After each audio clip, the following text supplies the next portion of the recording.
Back to that scripture, it's Isaiah 11:2. It says that the Spirit of the Lord will rest upon you more than ever before. And the spirit of wisdom and more understanding with the wisdom will be applied.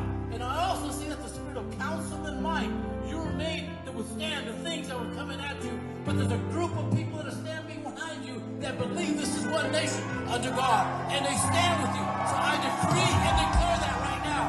And this other thing I see, this is just a prophetic act. If you could just put your hand to this, if you could.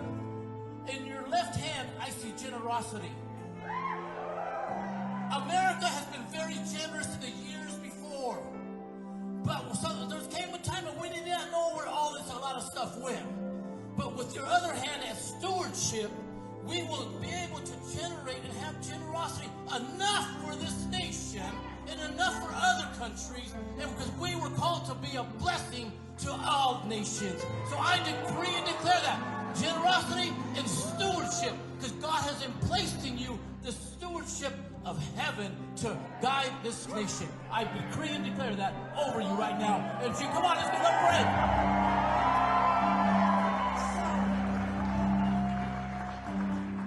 Good morning, Mr. President Trump. It's good to see you again. At 4:30, the Lord said to me, I am going to give your president a second win. Now,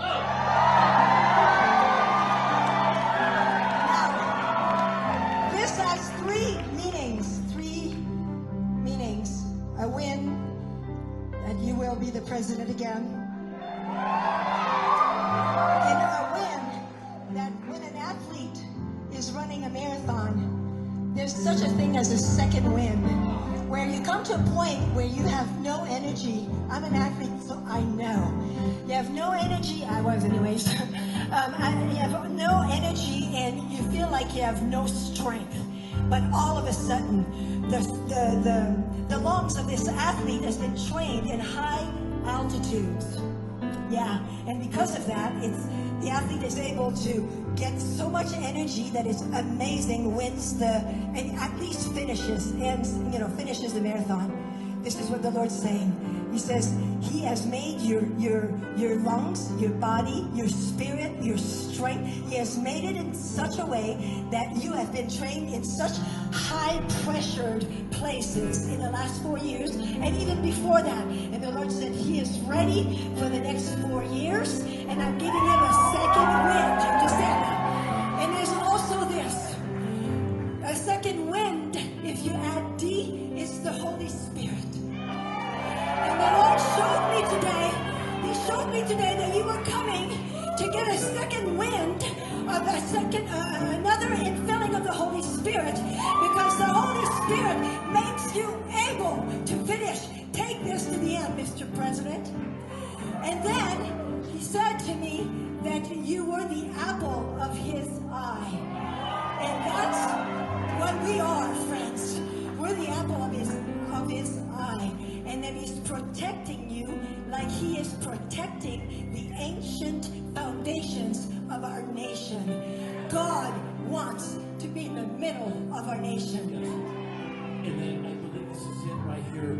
I believe that this is what's happening. There might have been a little bit of a setback, but that was nothing. It was a setup for the comeback. A double win. I decree and declare that right now. In Jesus' name.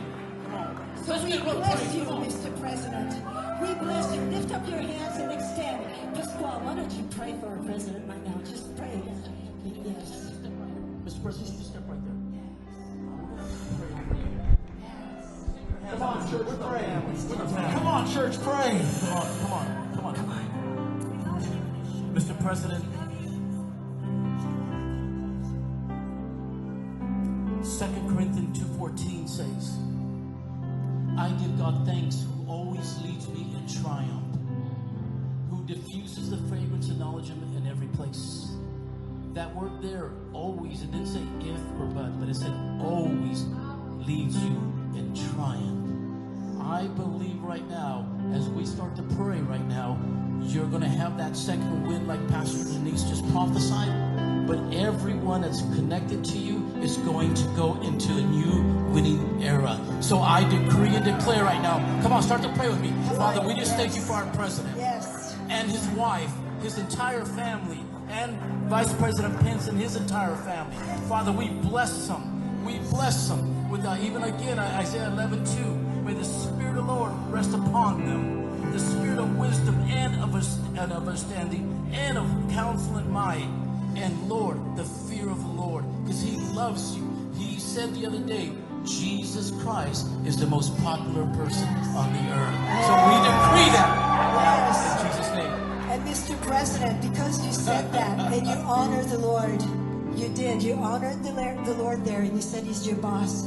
I believe that you came here today, yes, for a second wind, but for a double portion. You came here for a double portion, and only God can double that up. Do you understand? We can't do that for you. God does that so that you can have, you can defeat 10,000 instead of 1,000, because when two come in agreement, so you're coming in agreement with the family of God. Yes, that's right. And so we're saying that now there's an army that we'll take this to the end. So we just bless you and we thank you, Father. Yes. Come on, everybody show that we bless you, President Trump. Come on, share with us. Come on, release a blessing on him. And on his whole staff. And on the Secret Service. And on our police department. Come on, just say, Lord, we bless him. We bless him. We remove all the arrows that have been pointed against him. And we bless this man. We bless this princess, the First Lady. We bless her. Health and wholeness on his kids. God, we bless this whole family. We're going to sing this one more time before we're seated. I want you just to invite heaven now, because the bottom line is heaven wants to invade your life. The King of heaven, the King of kings and the Lord of lords wants to invade your life and fill you with overflowing, just as He's filling our president. Are you ready? Come on, Christine, sing it, baby. God bless you. For a moment, we're going to receive the Lord's tithes and offerings. And you're watching online. There's thousands of people, Mr. President, watching online right now. And I think they're touched for the fact that you just came to church. Not because you want to speak, although I would hand you the microphone right now, but because you came to church just to experience. This is your third time here. That means you're a church member. And we really do love you. I mean, I don't care what anybody says. I love my president. I really do.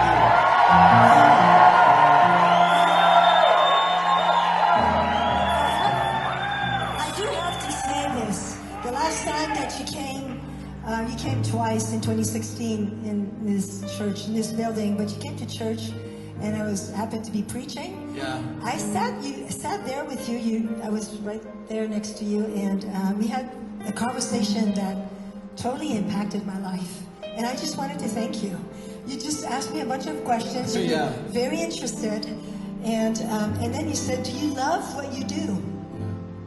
And I said, yes. And you said, you looked at me in the eyes and you said, you're doing a really good job up there. You have no idea. I did not have 1 ounce of intimidation coming up and doing my job up here. I just want to thank you. I want to ask you a question. Do you love your job? Yeah. Do you love your job?